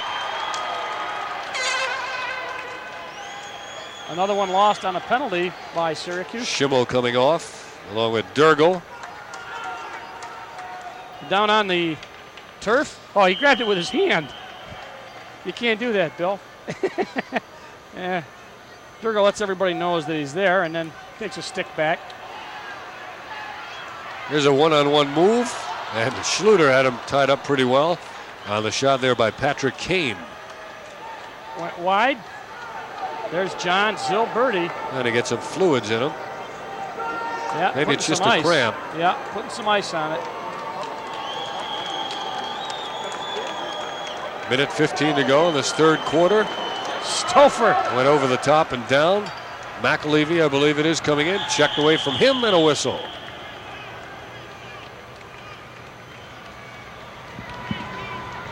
It's going to be a push on Stouffer.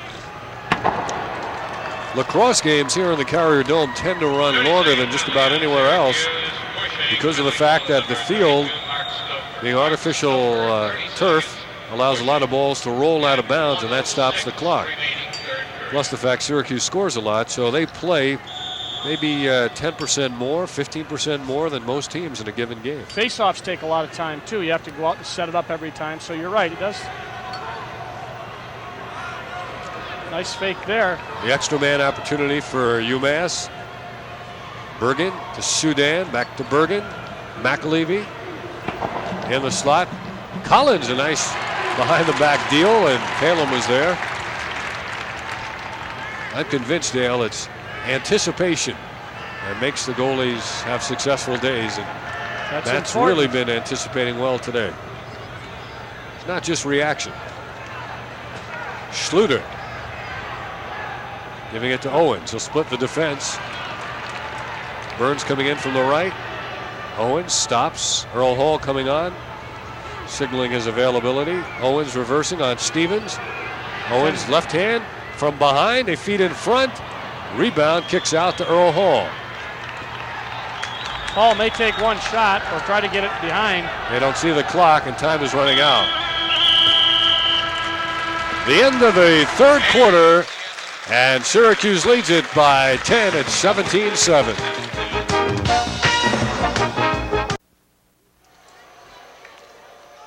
Syracuse is up their halftime lead, which was 7, now to an even 10. as we go to the fourth quarter in a 17-7 game. Shots 18-6 for Syracuse in that third quarter, 3-1 advantage, and that they said they wanted to take the shots at LoCascio. And Bill Durgel one more time.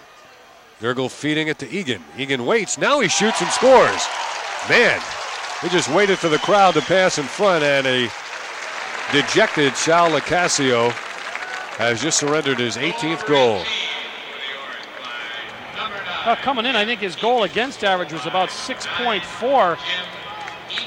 Certainly will take a bit of an upward trend today, but as we often say, it's not always the goalie's fault, especially when he ends up taking a lot of close-in shots, which Syracuse has been able to mix them up with the amount of shots they've taken on 18 goals. They've been able to take all kinds. Just like they say in baseball, you don't steal on the catcher, you steal on the pitcher.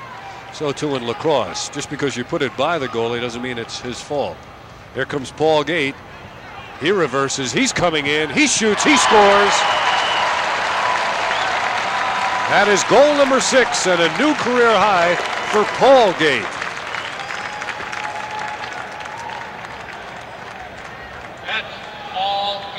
Paul Gait with the by now familiar left-handed shot. Work left hand, and he just, beats him to the offside and low. The brothers Gait now with 91 on the season. They will be the subjects of a future Sports Illustrated article, and they're not disappointing the writer and photographer here at the game. Nope. Look for that in the next couple of weeks. Rodney Dumpson. One of the things most coaches have said in playing Syracuse is they've remarked on their depth, and people will play, but it's the quality that they've got, and by the time the third and fourth quarter rolls around, Sal LoCascio is an excellent goalie. How do you think he feels standing in there now? I mean, he's got to be tired. He's put a game's worth of work in, and it's only 3 quarters old. Rodney Dumpson 0 for 3 in the shot department today. He has 1 goal on the year. Ricky Kramer knocked away from him. Nice Tries check. to get the ball back, but he won't have success. Instead, he pushes. Kuzo, 27 on the check for University of Massachusetts, whose crowd has quieted down quite a bit, but they did bring a nice contingent here to the Dome. Loud contingent. Yeah. And that gorilla.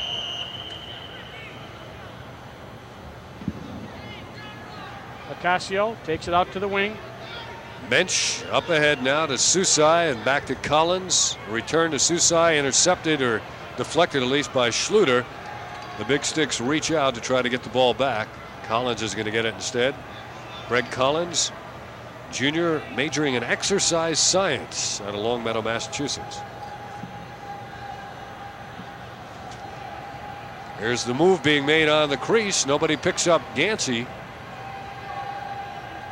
Back he goes now. They feed the crease, and Pelham did a good job. He came out on Tyler and interrupted him in catching the ball. He didn't have a good chance to shoot. UMass has gotten 23 shots up to this point, at 24th now, but that's another thing. Matt Pelham, you wonder, it goes in spurts against him. You wonder sometimes he might get a little loss of concentration. Kelly Carr on Stouffer. Spins free, but Stouffer got back. Kelly Carr, he moves like Mercury. He really flows to the net. He is very quick. West Genesee providing talent for schools other than Syracuse, obviously. 13 minutes to go in this game. Somebody stepped offside, so Syracuse is going to get it in a 19-7 game. Before long, I suspect we'll see some wholesale substitutions.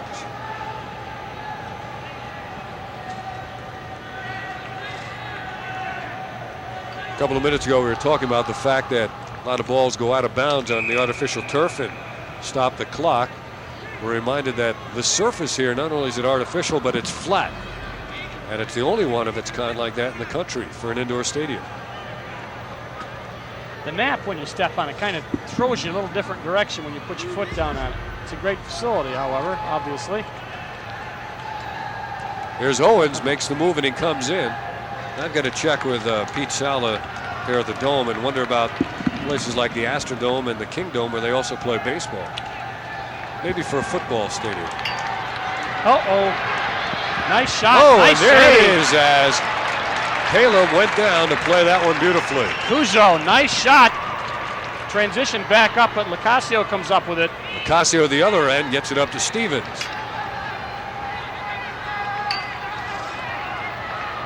Maybe he's counting the pitching mound in those stadiums.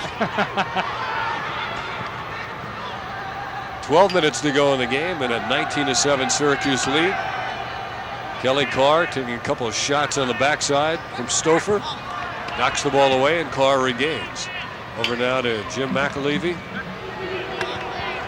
Holbrook getting a lot of time in this game. They feed Gansey behind the back, his only option, but he was past the net. You know, as I look at this University of Massachusetts roster, Dave, I think they have 3 seniors, and most of the guys who play most of the games are all going to be back, including LoCascio. So this is a team of the future, and they have done obviously very well this year, only losing 1 game up to this point. So University of Massachusetts, I think, has arrived. Stevens and the Carr brothers are seniors, as is Paul McCarty. We haven't seen him. But actually a very young team, as you point out. There's Kelly Carr again on Stouffer. Holbrook checks him as he goes by. Outside they go. Pat Kane still with it. They feed the crease. Gansey can't control it. And the crowd appreciates the defensive effort. Nice job. McCabe not in there either. They've got Holbrook in and Scaramazino, the big sticks. Gansey missed on the 1-and-1. McAlevey has it with Collins outside. McAlevey will keep. Collins is yelling, Mac, Mac, but he won't give him the ball. Now he gives it up. Rich Senator in the game. Smith, 35, playing defense for Syracuse also. Nice stop and go, and the shot is wide again by Kane. So UMass keeps it, but they haven't had a good shot yet. Got to wonder before long they might take Matt Palem out, as the defense has got some new faces in. There's Stouffer, a 1-on-1 with Carr. Matt comes out. Palem comes out. He gets help from Stouffer. Palem back in, gets the ball, and he outlets it. Up to Steve Scaramazino. With Schluter and Chase in the middle. Scaramazino to Schluter, or Chase. And Brooke Chase beats the goalie LoCascio to make it 20-7. And those big stick minis are going to get an assist. Scaramazino will pick one up. So that big stick offense we talked about has played very well today for Syracuse. We talked about the transition. They'll go down there and play with the big sticks. And Scaramazino feeds Chase, and he puts it past LoCascio for the 20th. And this is the 3rd time in the year that Syracuse has hit the 20 mark. They got exactly 20 against the Delphi, 26 against Cortland State. That's Brooke Chase, mom and dad from Fayetteville, New York. I used to live down the street from him. I'm sure our listeners are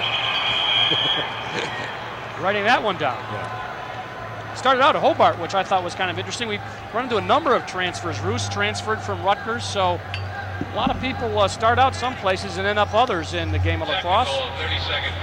Well, you know all about that, Dale. You wrote the college guide, didn't you? Only 6. Well, 6? I repeated one. So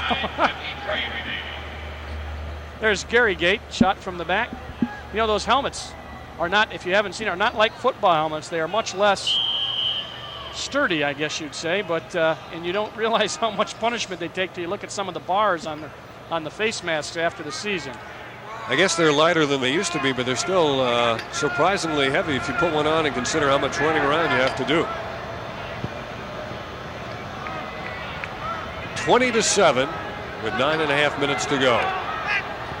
Oh, nice look. McCabe in the middle broke up that play, and he's in pursuit of the ball. In all likelihood, we'll have one more Syracuse game for you, an NCAA quarterfinal round game. Syracuse obviously will get a bye in the first round.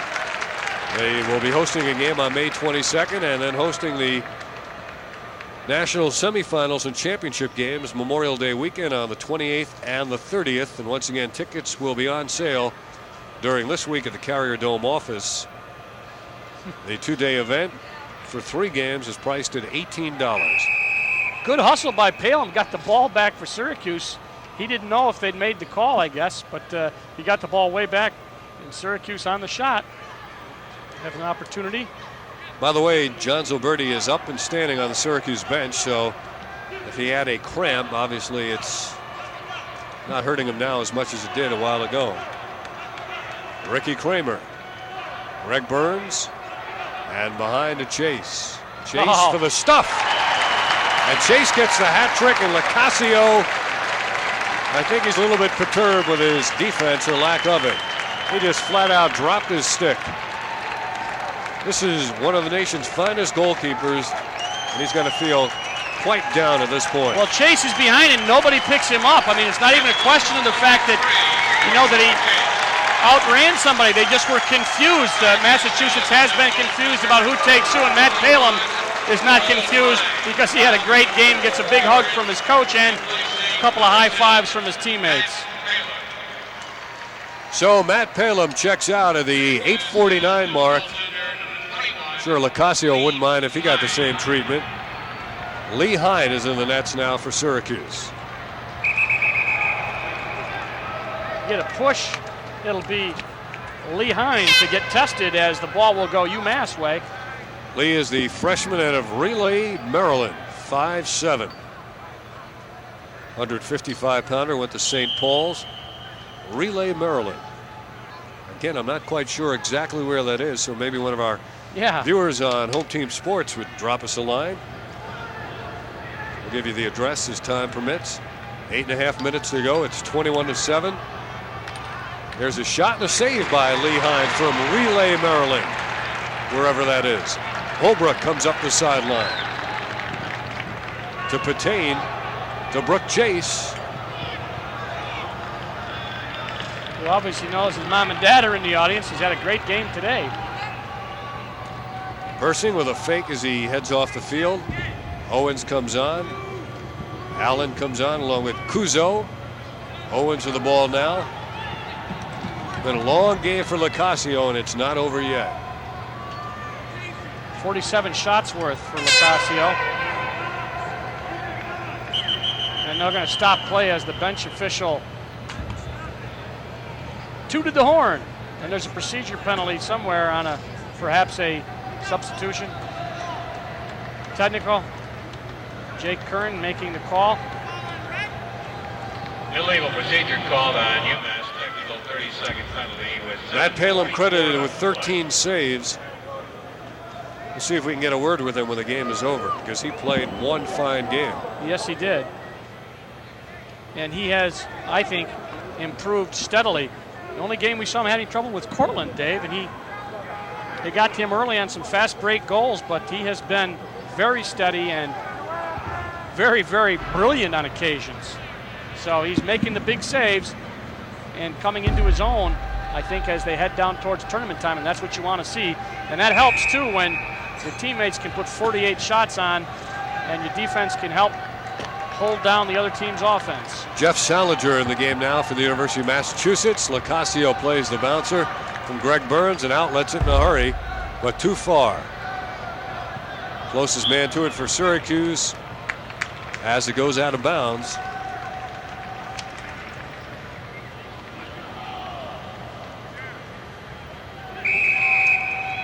We'll get it for you. 7.5 minutes to go. Paul Gait with 6 goals in the game. So is Gary, who needs one more to tie Tom Corey's all-time record. Paul to Gary, back to Paul, back to Gary. He comes in. There it is. That looked to me to be a setup job as Paul was looking to find Gary and isolate him at the crease. Now the announcement.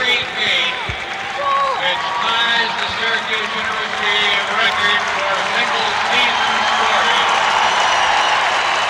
Gary Gait has 56 goals this season, which ties the record for And a standing ovation for the sophomore from Brentwood Bay, British Columbia, Gary Gait. He needs one more to become number one.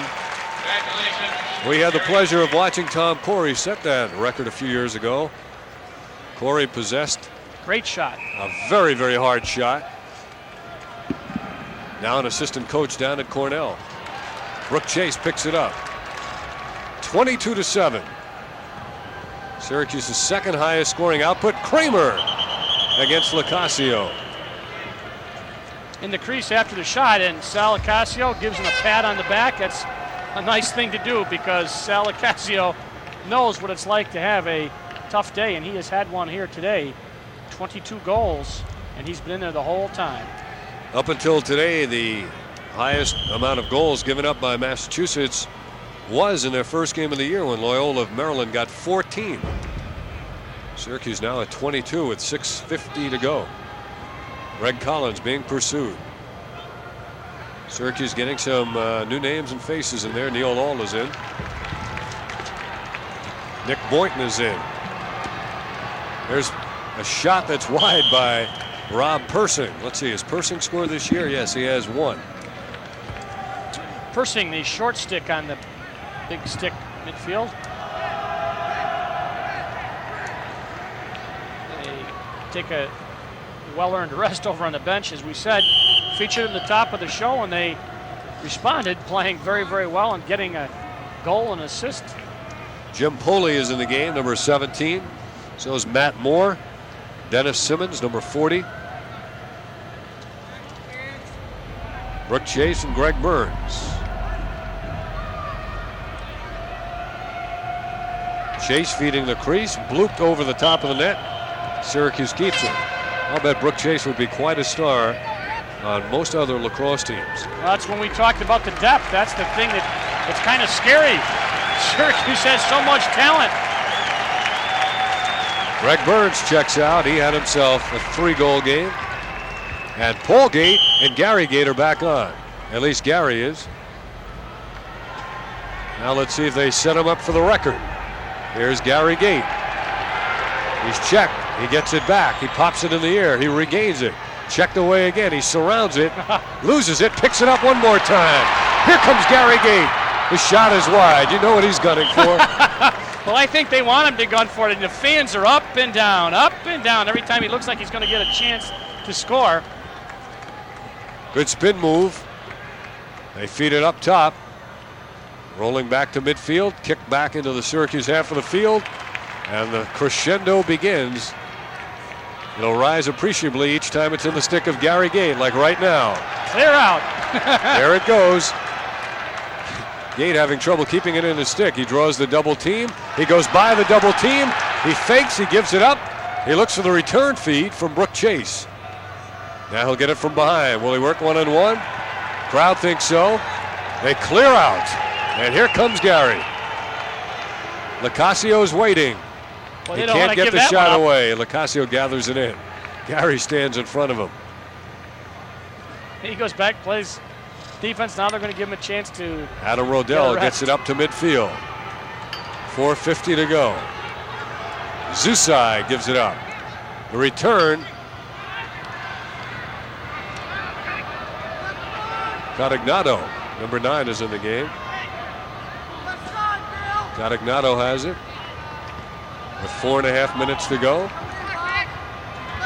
Gansey now, played by Kramer. Lehine is the Syracuse goalie. LoCascio's gone all the way for UMass. Lehine is out. Lehine has it. He's out. He dribbles it on the ground to Kelly Carr. They combine on him as the net was open. Now here comes Schluter. Schluter with a big stick, and he runs well. Schluter with Patain ahead of him. Schluter's already gotten 1 goal. Schluter feeding it behind. Played that back there by Nick Boynton. Boynton has Simmons coming on. A whistle stops the play. We're going to get a procedure call. A couple of intercollegiate lacrosse scores this afternoon. I think the bench official may have called that. Cornell beat Brown 14-13. Cornell a winner this weekend with a 14-13 win in overtime over Brown. There's the ball down. And Carr, they're going to make a sandwich of him here. Bang, Tully. bang. Ooh, Tully took him one way. Kramer the other with a short stick. Carr has played well, a local kid whose parents I'm sure are here tonight. He's got a couple of goals. We haven't seen brother Brad yet in the game. We told you beforehand that seldom used and suffered a broken foot.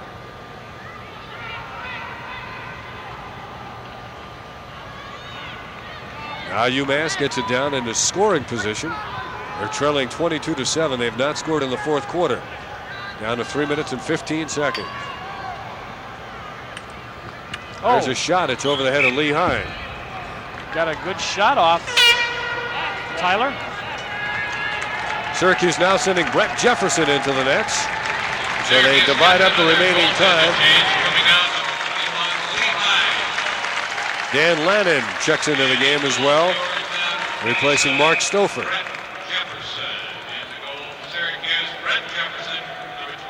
Brett Spanky Jefferson in the nets. Senior out of Rye, New York. Scarmazzino and Jenks going one-on-one. Jenks is quick. Gives it up to Gansey. Under 3 minutes to go. Will we see any more of Gary Gait? There's a shot. It's wide. Hold. I think they'll give him a hold. Also coming on now, Stouffer, McNamara, McCabe, Schluter. So that first team defense comes right back on. Man-up opportunity for University of Massachusetts on the 32nd hole. Roy Simmons wants to give Brett Jefferson the benefit of having top-notch defense right in front of him, or behind him, as the case might be. This is the 7th man-up opportunity for University of Massachusetts. UMass has done well in that department, connecting on 60%. 2.5 minutes to go. Blocked by Jefferson. Out it goes. Good defensive play from behind by Scarmazzino. And we're going to push against Steve. UMass will keep it. Steve Scarmazzino, West Genesee product. A lot of them in this game on both teams. Brett Jefferson, point blank, he gets the stick up, stick on stick. That's what you want to do, and that was Kelly Carr. Open net for a moment, and Jefferson took away the angle and made the dive against Carr. Brent Jefferson, the senior, fifth-year senior, actually. Landon Tully and Bob Smith come back on the defense. We're leaving Stouffer, McNamara, McCabe. Great defensive job all game long by those three gentlemen and Matt Palin, limiting UMass to 7 goals. Cotagnino missing on the shot. It ricochets out with 2 minutes to go. 2 minutes. Tyler has it. Loosely guarded by Persing. Tyler going on Persing. Still with it. Reluctant to give it up. Great now he defense does. by Persing. Just doing a great job, and the fans applaud that effort. John Gonzalez is in the game. Tyler again wants the shot. He takes it. 1.5 minutes to go, and the clock stopped. You know, even though there's only a minute and a half left, none of those guys playing defense want to give up another goal, and of course Brent Jefferson certainly doesn't.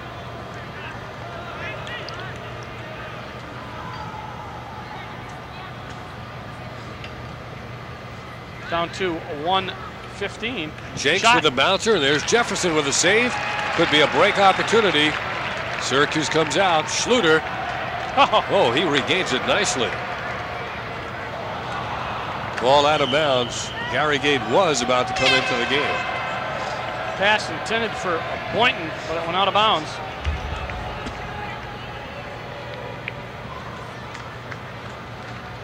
So it looks like it'll come down to the playoffs for Gary Gait to try to break the single season mark if he doesn't get in here. And he's only a sophomore. Of course, he won't have the benefit of playing in a first-round game as he goes after Mike French's record of 65. Gait right now at 56. But if Syracuse plays out the string, 3 games, it's a good bet he'll get it. Lots of people expect that. Of course, that's the difficult thing. Tyler with Zusi streaking on the right side. Jenks in the middle. Jenks going to the left hand, and another save. Jefferson. Schluter lost the handle on it. Schluter gets it again. He overruns it. Cotignato, number 9, in pursuit. Jenks to Cotignato, and he scores. Robert Cotignato, the sophomore from Wantagh, makes it a 22-8 game with 15 seconds left. Ball down, kind of an unsettled situation. Goal by number 9. Cotignato puts it by Jefferson. 22-8 with 15 seconds remaining in the game. And we again You look at the indulgence to stay off the playing field. University of Massachusetts roster. Lots of kids from New York, New Jersey. Andy Smith wins the face. Gait is not on the field. 5 seconds to go. And a score with 1 second remaining.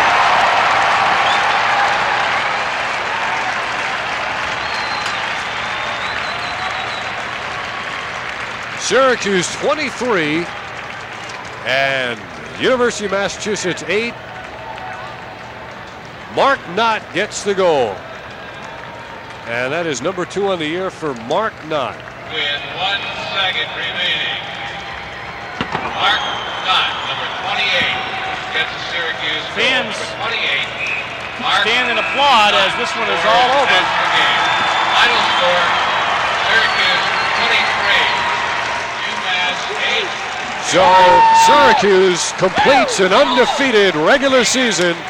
Their goal is, of course, to complete the whole season undefeated and win the national championship on this very field. The message board was telling you a little while ago that today The Orangemen are 12-0. They'll get a bye in the first round, and then they'll be back in the second round of the NCAA playoffs, and we'll be back right after this.